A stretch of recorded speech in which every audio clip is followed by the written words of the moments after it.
Olá, meus queridos irmãos e irmãs, amigos, pessoas que estão assistindo a esse vídeo. O meu desejo enquanto pastor é que a paz do nosso Senhor e Salvador Jesus Cristo esteja fluindo na sua vida, na sua casa, nesses dias de estranheza, dias de transtorno, dias de inquietação. E a meditação que nós escolhemos para hoje se encontra no Evangelho de Marcos, no capítulo 10, dos versículos 32 a 34. Diz assim a palavra de Deus: Eles estavam subindo para Jerusalém e Jesus ia à frente. Os discípulos estavam admirados, enquanto os que o seguiam estavam com medo. Novamente, Jesus chamou à parte os 12 e lhes disse o que haveria de lhe acontecer. Estamos subindo para Jerusalém, e o Filho do Homem será entregue aos chefes dos sacerdotes e aos mestres da lei. Eles o condenarão à morte e o entregarão aos gentios, que zombarão dele, cuspirão nele e o açoitarão e o matarão. Mas 3 dias depois ele ressuscitará.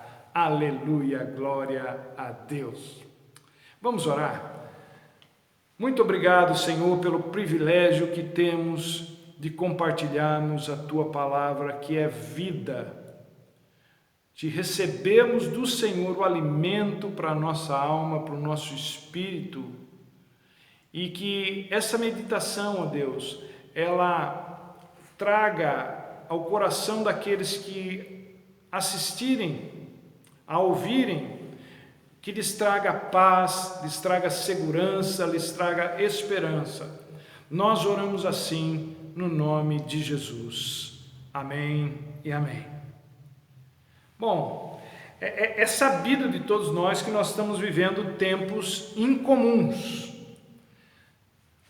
As festas estão proibidas, as aglomerações estão proibidas, as viagens estão canceladas. E nós estamos aí há poucos dias da celebração cristã mais importante, que é a morte e ressurreição do nosso Senhor Jesus Cristo, mais popularmente chamada de Páscoa. Nós também sabemos que Páscoa é uma celebração judaica. Nós, os cristãos, celebramos a morte e ressurreição do nosso Senhor Jesus Cristo. Mas, qualquer que seja a celebração, as famílias estão impedidas de fazerem isso juntas. Até mesmo para aqueles que só gostam dos feriados para poder viajar, feriado prolongado, o tradicional bacalhau vai ter que esperar. E pela primeira vez nos meus 43 anos de batismo nas águas, esse é o tempo que eu caminho com o Senhor. Ele caminha comigo há muito mais tempo, mas eu tento caminhar com Ele há 43 anos. Mas pela primeira vez eu não vou poder celebrar a ceia do Senhor com a igreja de forma presencial. E nem a Páscoa na semana que vem. É triste. Por um lado é triste, e é interessante como as coisas mudam, porque até o final do mês retrasado, a atenção dos brasileiros não estava concentrada só numa única coisa. Os noticiários tinham coisas que aconteciam aqui, lá, todas as notícias são muito parecidas, não é? Desgraça aqui, é desgraça ali, é coisa aqui, coisa lá, mas havia você não conseguia se concentrar, ou você não concentrava numa coisa só. Até tem aqueles que tentavam até ficar trazendo à baila outros assuntos que já não estavam mais em pauta, né? A preocupação das pessoas.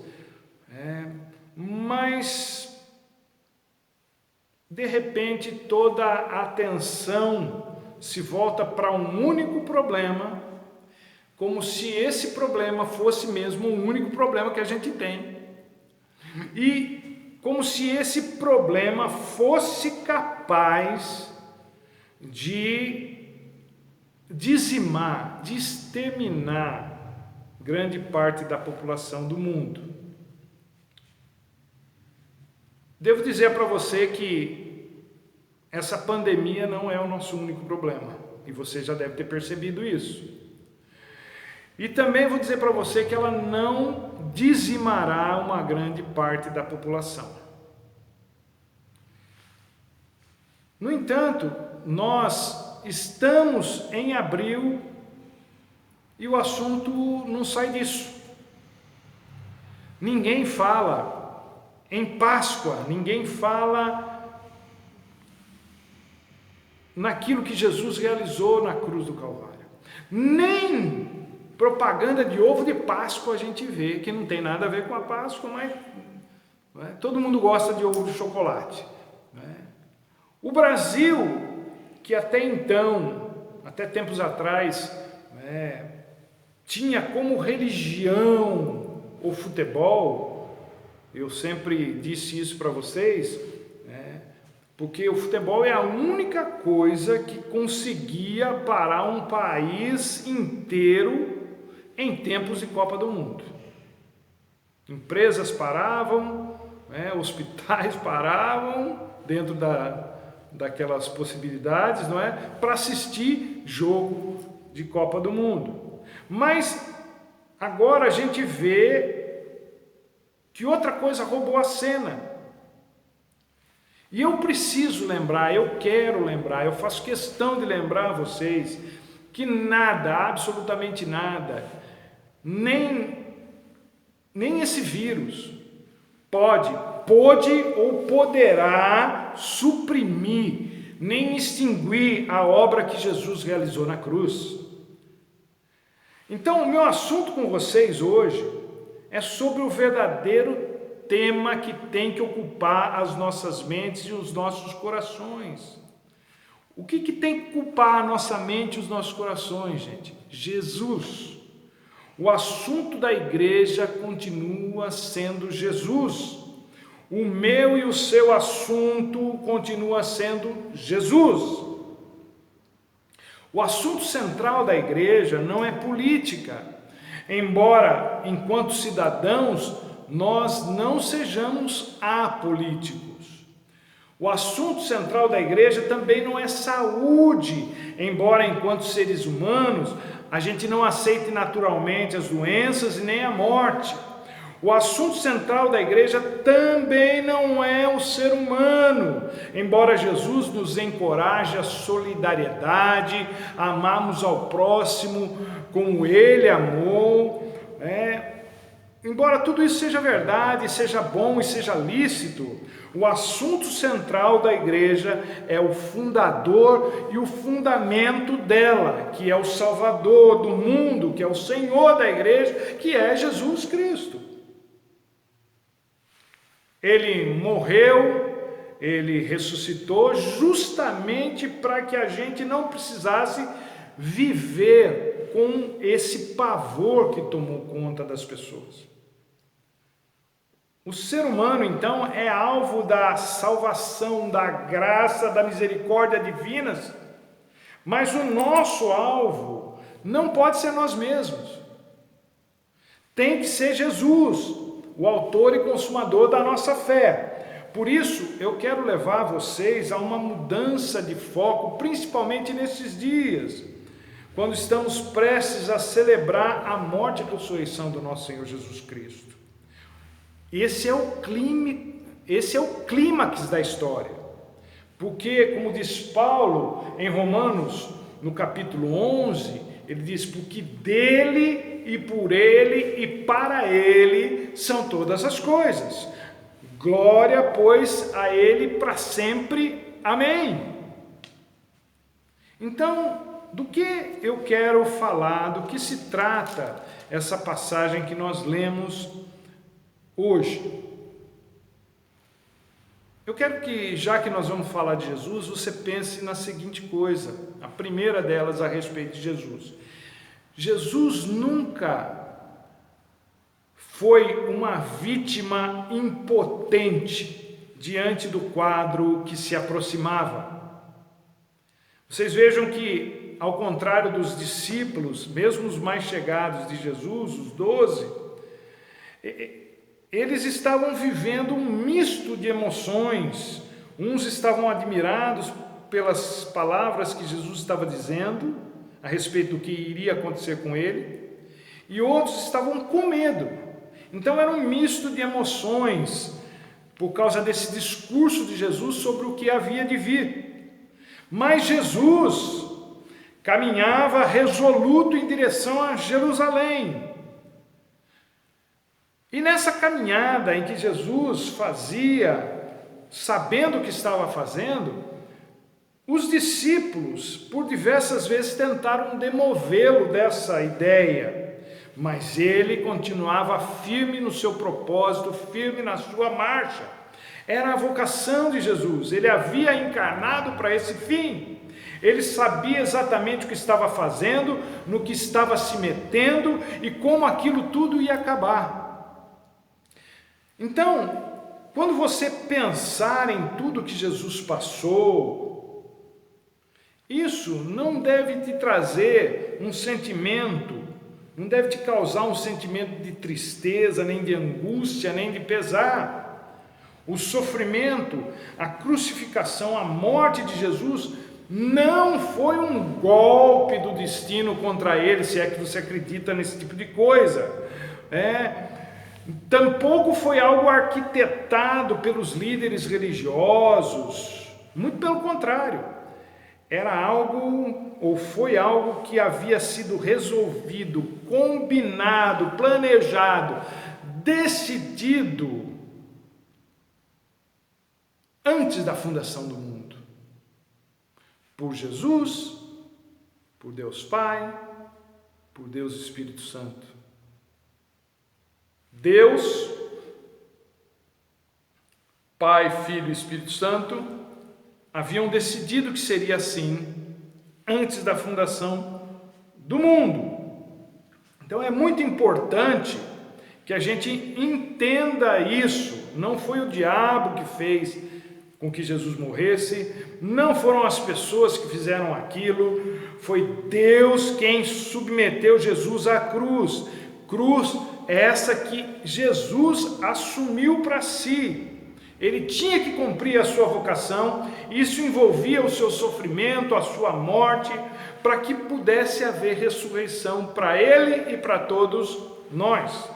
Então é muito importante que a gente entenda que Jesus não foi vítima de religiosos, nem de políticos inescrupulosos, nem de um povo ingrato e nem do diabo, em absoluto. Jesus fez o que fez porque tinha que fazê-lo, porque assumiu na eternidade fazê-lo. E uma das frases marcantes de Jesus quando falava com seus discípulos sobre esse assunto era essa: é necessário que o Filho do Homem vá para Jerusalém. Ele diz isso lá em Mateus 16. Depois em Lucas 9 ele diz: é necessário que o Filho do Homem sofra. E em Lucas no capítulo 24 ele vai dizer de novo: é necessário que o Filho do Homem morra. Então Jesus não fugiu da sua vocação. Essa é uma grande lição para nós. Jesus nos ensina a não fugirmos da nossa fé nele, a não fugirmos daquilo para o que fomos chamados, escolhidos, salvos. Nós fomos chamados para caminharmos com ele resolutamente, como ele caminhava para Jerusalém. Jesus não assumiu riscos. A cruz era o seu chamado. Mas essa determinação não era vista com muitos bons olhos pelos seus discípulos, o que nos leva a um segundo ponto aqui. Qualquer tentativa de diminuir o significado da morte e ressurreição de Jesus tem origem em Satanás. Isso fica muito evidente aqui no texto, nos versículos 32 e 33, quando Pedro começa a repreender Jesus por causa do seu discurso. Pedro, não suportando muito aquela conversa, ele fala para Jesus parar de falar sobre essa questão da morte dele, do sofrimento dele. E Jesus se volta para Pedro, não é? E ele diz assim: para trás de mim, Satanás. Gente, isso é muito forte. É muito forte porque revela o posicionamento que Jesus tem contra qualquer um que tenta criar uma nova versão da sua morte e ressurreição, versão essa que não seja a versão da Bíblia. O mundo está sempre tentando trazer uma versão nova, uma nova interpretação para as verdades bíblicas, versões que se adequem à sua conveniência, versões que contrariem a própria fé na palavra de Deus. Por exemplo, dizem que Jesus, ou disseram que Jesus nunca existiu. Outros dizem que se Jesus existiu, foi apenas um homem. Que Jesus teve um caso com Maria Madalena. Que Jesus não morreu, não. Que Jesus também não ressuscitou. E que a Páscoa é ovo de chocolate. Então tem sido muitas as tentativas de menosprezar, de diminuir a importância do sacrifício de Jesus ao longo dos séculos. E agora tem essa pandemia que quer atrair a atenção do mundo só para si. Nós não podemos permitir isso, gente. Não podemos deixar esse momento passar sem que celebremos a morte e ressurreição do nosso Senhor e Salvador Jesus Cristo. Mais do que nunca, a atenção da igreja tem que se voltar para o autor e consumador da sua fé, para o Cristo, o ungido de Deus. Esse é o único jeito da gente não afundar com essa crise. Lembram-se de Pedro andando sobre as águas? Pois é, enquanto ele manteve o olhar fixo em Jesus, andou sobre as águas. Mas foi só tirar os olhos de Jesus, olhar para as ondas, olhar para o vento forte, para a tempestade, que ele começou a afundar. Então, o que quer que seja que nos faça tirar o foco, a visão, o olhar de Jesus, tem origem em Satanás e nos leva para baixo, nos faz afundar. Lembre-se disso. Nada deve brilhar mais na sua vida do que a glória de Deus. Hoje, dia 5 de abril, estaríamos celebrando juntos a ceia do Senhor. Não podemos fazê-lo. Semana que vem, estaríamos celebrando juntos a morte e ressurreição do nosso Senhor Jesus Cristo, mas não poderemos fazê-lo. Só que isso não pode nos impedir de manter vivo aquilo que nos dá esperança. E o que é que nos dá esperança? A morte de Jesus, que resolveu o problema do pecado, e a ressurreição de Jesus, que nos deu a vida eterna. Terceira e última coisa que o texto nos mostra: pensar sobre o sofrimento, morte e ressurreição de Jesus é pensar nas coisas de Deus.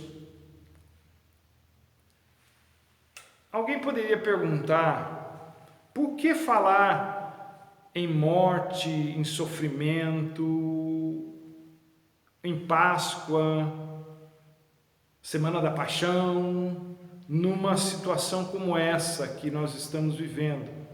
E eu responderia: e por que não falar? Como não falar? Como não pensar naquilo que me traz esperança, paz e alegria? Como não pensar em algo que é verdadeiro, nobre, correto, puro, amável, de boa fama, digno de louvor, como diz Paulo em Filipenses no capítulo 4, os versos 8 e 9. Eu estava conversando com umas pessoas nessa sexta-feira e comentando, porque tinha uma pessoa ali que estava fazendo aniversário, tinha uma outra moça que estava grávida no 8º mês, e eu disse, nossa, que época ruim para fazer aniversário, hein? Que época ruim para nascer um nenê, época ruim até para morrer. Por quê? Porque a moça que está fazendo aniversário não podia receber um abraço de ninguém, dos seus amigos, né? A moça que está esperando o nenê olhou assim meio desolado, eu não vou poder nem fazer um chá de bebê. No dia que a criança nascer, ninguém vai poder visitar essa criança. Ninguém vai poder visitar a mãe, nenhum dos amigos vai poder fazer isso. E a pessoa que morre, é lógico que para ela não há problema nenhum, mas as pessoas que ficam, a família enlutada, ela vai ficar sozinha, estão ficando, famílias estão ficando sozinhas, numa hora em que mais precisavam do consolo, do abraço, da certeza de que tem alguém com elas. Mas um vírus, uma pandemia, tirou isso da gente. Então, se a gente não ficar focando a nossa atenção nisso, nós vamos ficar mal. Por isso que o que deve ocupar a nossa mente, os nossos pensamentos, o nosso coração, são as coisas do alto. Primeiro porque para quem iremos nós, se só Jesus tem as palavras de vida eterna? Foi a conclusão a que Pedro chegou quando Jesus perguntou aos seus 12 discípulos mais chegados se eles queriam abandoná-lo como muitos outros estavam fazendo em virtude do discurso duro da sua morte, da sua paixão, do seu sofrimento. Está lá em João 6:68. Vocês não querem ir embora também? E Pedro, interessante, Pedro oscila entre os céus e terra muito rapidamente, não é?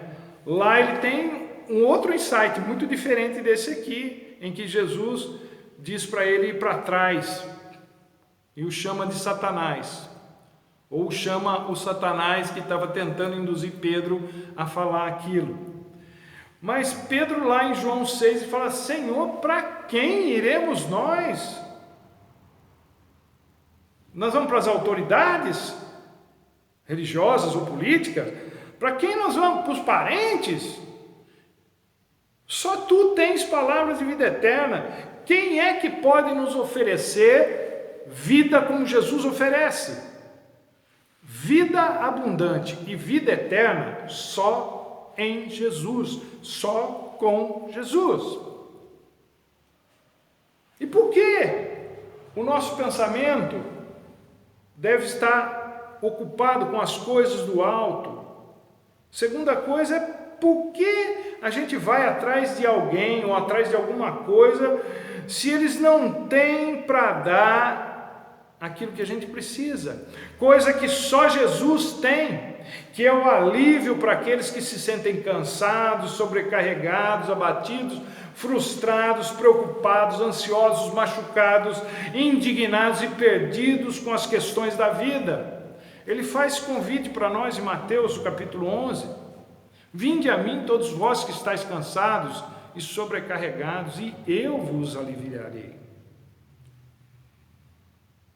É nele, é em Jesus que convergem todas as coisas, celestiais e terrenas, diz Paulo em Efésios, no capítulo 1. Em Jesus, gente, não há falta de nada. Em Jesus não há falta de respiradores, em Jesus não há falta de leitos, em Jesus não há falta de máscaras, em Jesus não há falta de álcool gel, em Jesus não há falta de nenhuma outra necessidade básica. Por que não vai nos faltar? porque Ele é solidário, Ele divide tudo o que tem com quem realmente precisa. Ele não quer que você passe pelas lutas da vida sozinho, sozinha. Eu gostei muito da cena de um filme em que o protagonista, depois de ter atravessado o lago com Jesus andando sobre as águas, tentou fazer a mesma coisa horas depois, sozinho, sem Jesus.